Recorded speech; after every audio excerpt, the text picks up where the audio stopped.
ഇന്നത്തെ നമ്മുടെ ഇഫ്താർ സ്പെഷ്യൽ എല്ലാവരുടെയും പ്രിയപ്പെട്ട ചൂടുള്ള പൊറോട്ടയാണ്. നല്ല ലെയറുകളോട് കൂടി വളരെ എളുപ്പത്തിൽ വീട്ടിൽ തന്നെ എങ്ങനെ പൊറോട്ട തയ്യാറാക്കാമെന്നാണ് ഇന്നത്തെ വീഡിയോയിൽ കാണിക്കുന്നത്. എന്നാൽ ഒട്ടും വൈകിപ്പിക്കേണ്ട, വീഡിയോ മുഴുവനായിട്ട് കാണുക. നമുക്ക് റെസിപ്പിയിലോട്ട് പോവാം. ഇതിനാവശ്യമായിട്ട് 3 കപ്പ് മൈദയാണ്, ആവശ്യത്തിന് ഉപ്പ്, മയം കിട്ടാൻ വേണ്ടിയിട്ട് 1 ടേബിൾ സ്പൂൺ പഞ്ചസാര എന്നിവയാണ് ചേർത്തത്. ആവശ്യത്തിന് വെള്ളം ചേർത്ത് കൊടുക്കാം. പൊറോട്ടയ്ക്ക് ബ്രൗൺ കളർ കിട്ടാൻ വേണ്ടി പഞ്ചസാര ചേർക്കൽ നിർബന്ധമാണ്. നമുക്ക് ഈ ചേരുവകളെല്ലാം ഒന്ന് നന്നായി മിക്സ് ചെയ്തെടുക്കാം. ആവശ്യത്തിന് വെള്ളം അല്പാൽപമായി ഒഴിച്ചു കൊടുത്ത് നല്ല മയത്തിൽ കുഴച്ചെടുക്കാം. പൊറോട്ടയ്ക്ക് എത്രത്തോളം മാവ് നന്നായി കുഴക്കുന്നുവോ അത്രത്തോളം സോഫ്റ്റായി കിട്ടും. ഒരു 10-15 മിനിറ്റ് നന്നായി അമർത്തി കുഴക്കാൻ ശ്രമിക്കണം. ഇനി കുഴച്ച് എടുത്തതിന് ശേഷം നമുക്ക് കുറച്ച് മൈദാപ്പൊടി തടവി അതിലിട്ട് നല്ലതുപോലെ കുഴച്ചെടുക്കാം.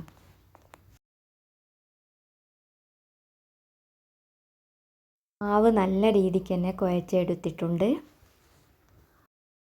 നന്നായി കുഴച്ചെടുത്ത മാവ് ഇനി നമുക്ക് ഒരു ബൗളിലോട്ട് കുറച്ച് നെയ്യും വെളിച്ചെണ്ണയും കൂടി ചേർത്തതാണ്.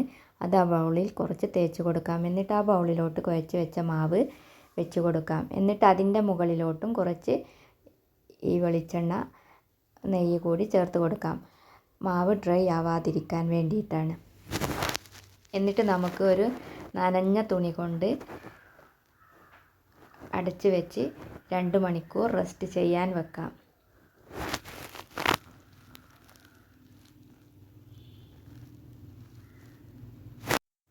ഒരു ടവൽ വെള്ളത്തിൽ മുക്കി പിഴിഞ്ഞെടുത്തതിന് ശേഷം അതിൻ്റെ മുകളിൽ വെച്ച് കൊടുക്കാം. എന്നിട്ട് ഒരു അടപ്പ് വെച്ച് നമുക്ക് 2 മണിക്കൂർ റെസ്റ്റ് ചെയ്യാൻ വെക്കാം. 2 മണിക്കൂർ കഴിഞ്ഞതിന് ശേഷം നമുക്ക് മാവെടുത്ത് കുറച്ച് ഓയിൽ ബ്രഷ് ചെയ്തതിന് ശേഷം ഒന്നുകൂടി കുഴച്ചെടുക്കാം. എനിക്ക് 3 കപ്പ് മൈദ കൊണ്ട് 9 ബോൾസുകളാണ് കിട്ടിയത്. ഇതുപോലെ കുഴച്ചെടുത്ത് നമുക്ക് ബോൾസാക്കി എടുക്കാം. എന്നിട്ട് ബോൾസിൻ്റെ മുകളിൽ ഇനി നെയ്യും വെളിച്ചെണ്ണയും മിക്സ് ചെയ്തത് തേച്ച് കൊടുത്തതിന് ശേഷം നമുക്ക് ടവൽ ഉപയോഗിച്ച് 20 മിനിറ്റ് അടച്ചു വെക്കാം. 20 മിനിറ്റ് കഴിഞ്ഞതിന് ശേഷം ഓരോ ബോൾസ് എടുത്ത് നമുക്ക് ഇതുപോലെ പരത്തിയെടുത്ത് സെൻറ്റർ ഭാഗം ഒന്ന് കട്ട് ചെയ്ത്, മുഴുവനായിട്ട് കട്ട് ചെയ്യരുത്, ഇതുപോലെ കട്ട് ചെയ്ത് നമുക്ക് ഇതുപോലെ വലിച്ചെടുത്തൊന്ന് ചുറ്റിച്ചെടുക്കാം. എല്ലാ ബോൾസും അതുപോലെ പരത്തി ചുറ്റിച്ചെടുത്ത് നമുക്ക് ടവലിൻ്റെ അടിയിൽ തന്നെ വെച്ച് കൊടുക്കാം. അല്ലാതെ ഡ്രൈ ആയി പോകുന്നതാണ്. അതിൻ്റെ മുകളിൽ വെളിച്ചെണ്ണ തേച്ച് കൊടുക്കാം. ഇനി ഓരോന്നെടുത്ത് കൈ വെച്ച് നമുക്ക് പരത്തിയെടുത്ത് ചുട്ടെടുക്കാം.